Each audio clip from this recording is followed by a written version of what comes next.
후득 장심하여 대오인이라. 단 동중정중의 요 공부를 무간단홀이니 자연히 진경은 불입하고 진경은 여긴 참진자경입니다. 일정하여 점점 유파 무명영량하리라. 영량이 충광하면 의단이 파하며 무명이 파하리니 무명이 파하면 적견묘도하리라. 문득 마음을 가져서 깨달음을 기다리지 말라 했습니다. 그 몽중일려가 된다고 해서 그 화두가 좀 깊게 된다고 해서 갑자기 마음속으로 깨달음을 은근히 기다리지 말라는 거예요. 언제 깨칠 것인지, 어떻게 하면 깨칠 것인지, 누구 깨치게 해줄 사람은 없는지, 또 깨치면 어떨까? 이런 생각 저런 생각, 깨달음에 대한 생각은 절대 하지 말고 오직 정진만 해가야 됩니다. 그런 말이 있죠. 지인 인사 대천명이다라는 말이 있습니다. 이 사람 노릇을 다 하고 천명, 하늘의 명령을 기다리듯이 이 참선자로서 할 수 있는 최선을 다하고 천명을 기다리듯이 이 깨침을 기다리라는 거래요. 깨칠 시절 인연이 도래하면 저절로 깨치게 된다는 거래요. 가몽씨가 이걸 떨어지면 떨어지듯이 하병아리가 때가 되면 아래서 나오듯이 자연스럽게 깨치게 되니 깨치면 일체 신경을 쓰지 말고 오직 애쓰고 애쓰라는 겁니다. 이 깨달음에 신경을 쓰고 깨달음에 마음을 두면 되던 하루도 희미해질 수도 있고 깨달음은 오히려 멀어질 수도 있다는 겁니다.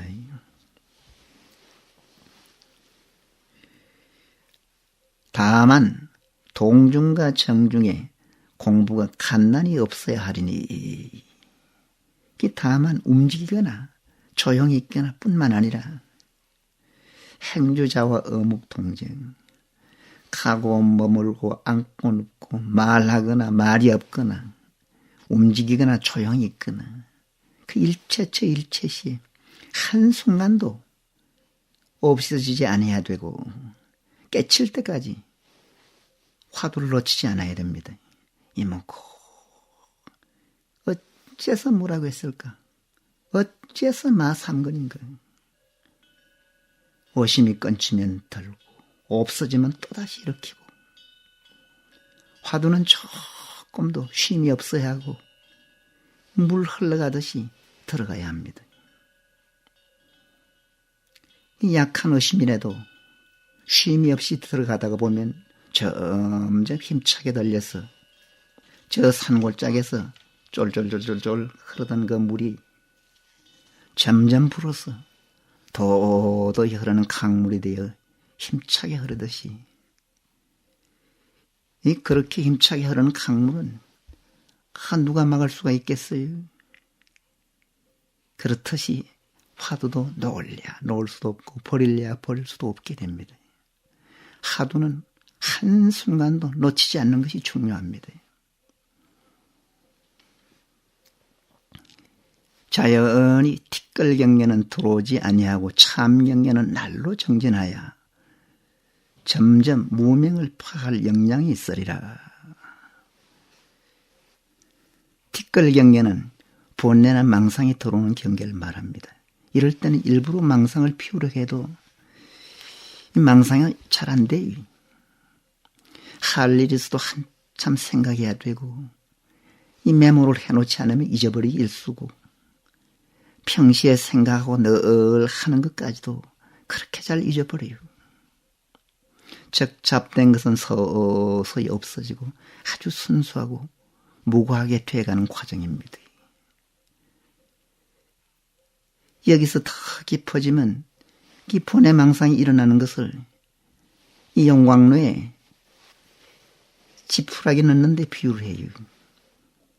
그 지푸라기가 시뻘건 이 쇠물의 그 근처만 가도요, 그냥 타버립니다.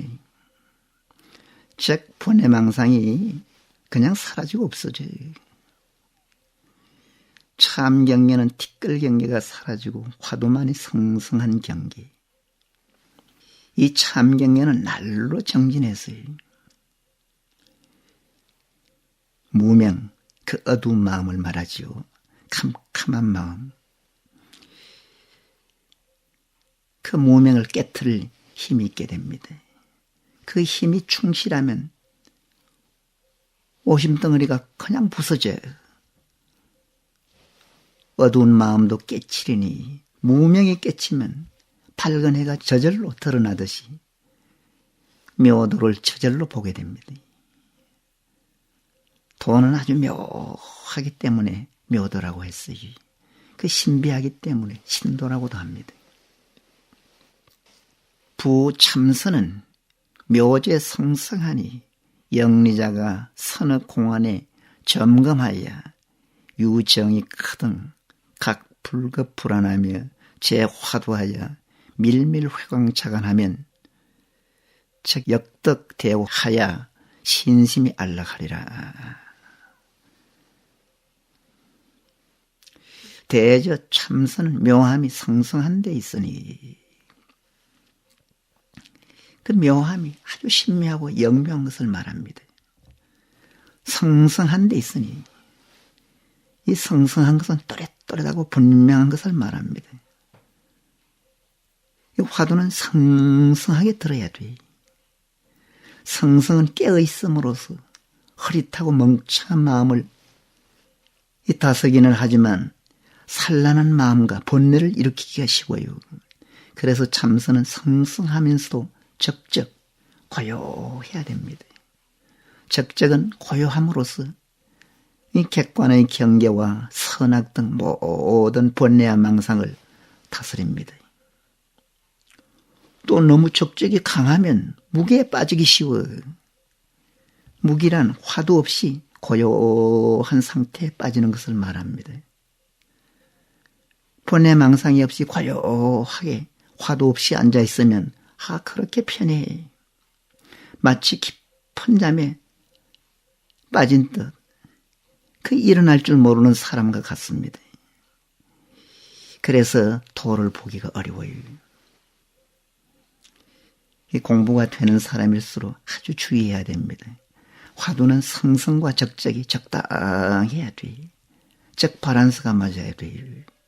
성성과 적적을 고르게 다스려서 평등하게 가지면 견성에 가깝다고 했습니다. 영리한 자가 먼저 공안을 점검하여 바른 의심이 있거든 문득 급하지도 않고 늘어지지도 않게 화두를 잡들여서 밀밀히 광을 돌이켜 스스로 관조하면 했습니다. 영리한 자가 이 화두하는 데는 영리한 자가 돼야 돼. 아주 지혜로운 사람이 돼야 됩니다. 이 공안을 점검해서 이 공안은 아주 자주 점검해야 됩니다. 조금이라도 잘못이 있으면 과감하게 즉각 고쳐야 하고 발본색원해야 됩니다. 절대 우유부단하며 차일피일하는 그런 용기 없는 사람이 돼서는 안 되겠습니다. 바른 의심이 있거든. 즉 진의가 나거든. 문득 급하지도 않고 늘어지지도 않게 화두를 잡들여서 이 화두 의심은 적당하게 알맞게 이렇게 합니다. 되게도 말게 또 약하지도 않으면서 거칠게 들지도 말고 가볍게 들지도 않으면서 급히 일으켜서도 안 되고 하늘에게 일으켜서도 안 되며 미세하게 끊이지 않게 적당하게 이렇게 해야 됩니다. 이 고인은 화두 참구를 가야금 연주에 비유하기도 했습니다. 그 가야금이 고운 소리를 내게 하려면 가야금줄을 되게 조이지도 말고 너무 느슨하게 조여서도 안 되고 적당히 알맞게 맞추어서 가야금 뜯는 것도 그렇습니다. 아주 적당하게 이 퉁개에 아주 묘음이 납니다. 그렇듯이 화두 참고도 아주 적당하고 알맞게 이 가야금 퉁기듯이 그 가야금에서 묘음을 내듯이 그 알맞게 들어야 진의가 돌발하고 타성일편이 되고 이 견성하기가 쉽습니다. 이 적당하고 알맞게 하는 것이 바로 지혜래요. 그래서 그렇게 알맞게 적당하게 하는 지혜로운 공부는 정미작반이요, 우치한 공부는 정사작반이라 했습니다. 밥을 지으려면 소단에 쌀을 넣고 불만 적당히 지피면 아주 고실고실한 맛있는 밥이 될 텐데, 소단에 모래를 넣고 아무리 풀을 지핀들 밥이 되겠어요? 이 공부는 쌀을 안 치고 풀을 떼듯이 아주 지혜롭게 해야 돼. 그런 지혜로운 공부는 이 보리를 이루지만 어리석은 공부는 생사윤회의 고통을 면하지 못합니다. 공부인은 늘 지혜로운 사람이 되어야 하고 지혜롭게 못하는 것을 아주 부끄러워하고 괴로워해야 됩니다. 밀밀히 광을 돌이켜 스스로 관조하며, 이 밀밀히는 아주 조밀하게 아주 짬질게 말합니다. 화두를 들어서 마음의 빛을 돌이켜서 스스로를 비춰보며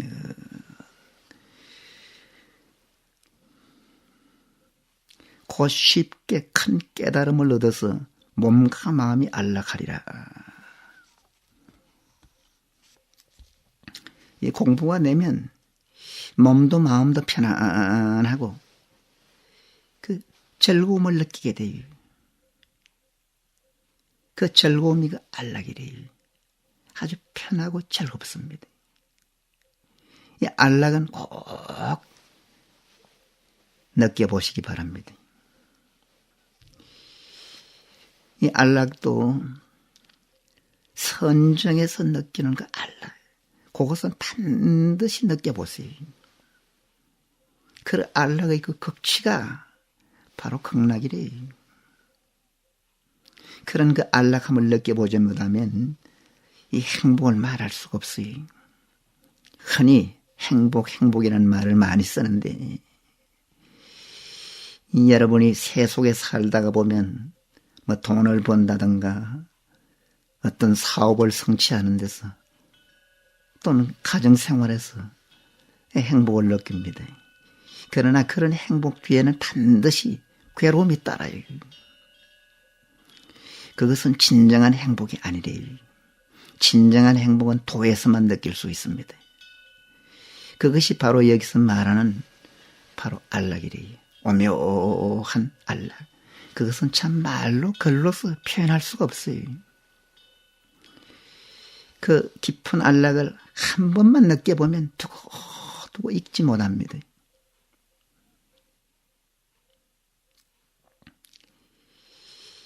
그렇게 느끼면 이 공부하지 말라고 해도 아무리 말려도 안 할 수가 없어요.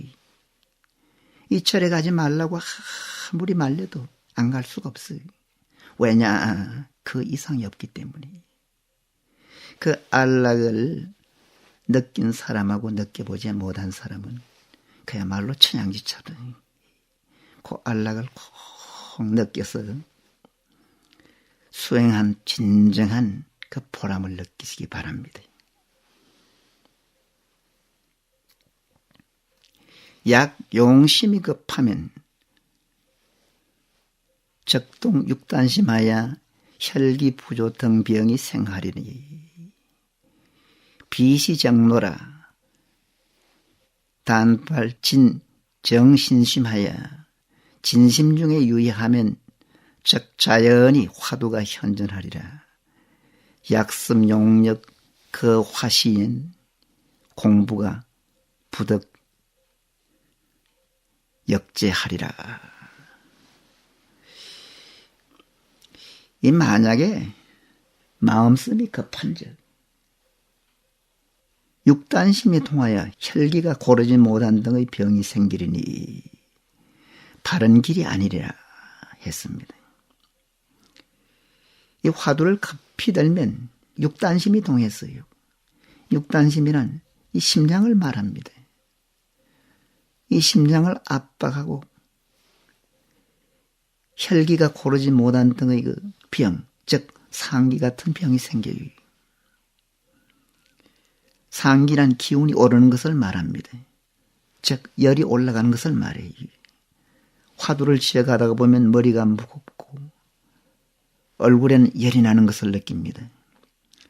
심하면 목덜미와 뒷머리 부분에 막 오르는 것을 느낍니다. 얼굴이 뻘겋게 타오르고 머리가 후끈거리고 열기가 온 몸으로 확산되어서 가슴은 답답하다 못해 막 확 막힌 것 같기도 하고요. 이 상체가 열기가 가득해서 막 안절부절하기도 합니다. 이 소화도 막 전혀 안 되는 것 같고요. 눈은 막 충혈이 되고 귀는 먹먹하며 코로 냄새도 잘 맡지 못하고요. 입맛이 없으며 밥알을 씹는 것이 이 모래알 씹는 것처럼 아삭아삭한 그런 느낌이 듭니다. 이 상기는 공부에 큰 지장을 주고 마장이 되기도 합니다. 그러나 상기를 그렇게 겁낼 필요는 없어요. 열심히 일하다가 보면 자연히 땀이 나듯이 화두 참고를 열심히 하다가 보면 자연스럽게 열이 올라갑니다. 이 심하지 않으면 너무 신경 쓸 필요가 없어요. 화두를 적당히 알맞게 지혜롭게 들어가면 조금도 신경 쓸 필요가 없습니다. 다만 바른 신심을 발해서 이 참선자는 바른 신심을 가지고 지극한 믿음을 가져야 됩니다. 이 첫째, 불성에 대해서 확신을 가져야 돼. 나도 견성을 할 수 있다. 나의 불성은 역대 조사와 조금도 다름이 없다. 다만 업이 두텁고 금생의 인연이 옅어서 요 모양 요 꼴로 태어났지만 나도 어떤 부처님과 꼭 같은 그런 불성을 가지고 있다는 그런 확신을 가져야 됩니다. 이 둘째는 우리 불법에 대한 확신을 가져야 됩니다. 불법은 무상심신미마법이라는 거예요. 그것은 생사를 해탈할 수 있는 그런 대단한 법이라는 것을 확실하고 분명하게 믿어야 됩니다. 이 셋째는 화두에 대한 철저한 믿음이 있어야 됩니다. 이 화두에 대해서는 조금도 의심을 안 해야 돼요. 화두에 대해서는 조금도 불멸심이나 망상을 붙이지 않아야 됩니다.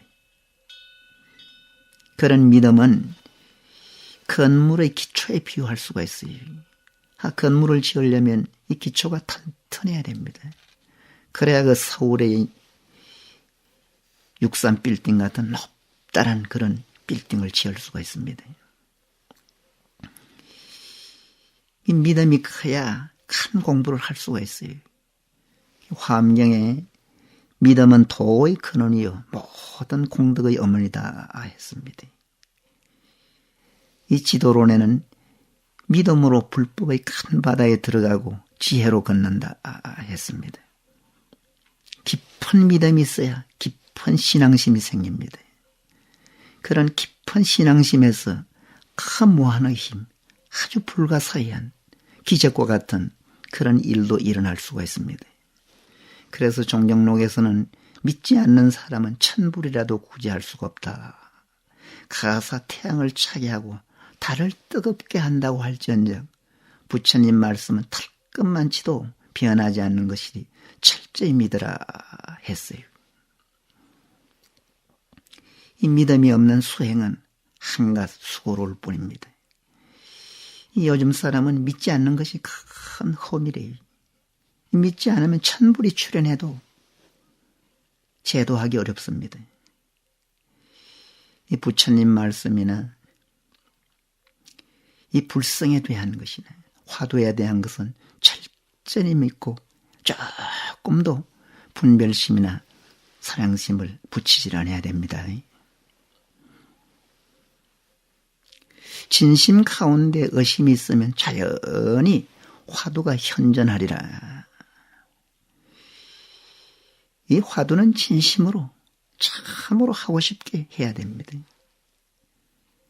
이 화두 참고는 형식적으로 한다든가 그저 흉내 내듯이 그저 좋다고 하니까 그래 해서는 안 돼. 진실하게 참고해서 의심이 있으면 이내 현전하게 됩니다. 아주 진실하게 해야 돼. 만약 용을 써서 화두를 들어나갈 땐 공부에 힘을 얻지 못하리라. 이 용을 쓴다는 것은 힘을 쓰는 것을 말합니다. 억지로 되는 것을 말해. 이 화두 참고는 절대 용을 쓰지 않아야 됩니다. 용을 쓰면 되던 화두도 희미하게 사라집니다. 그래서 화두는 용을 쓰듯 무리하고 과격하지 말고 아주 적당히 알맞게 그래 들어가야 됩니다.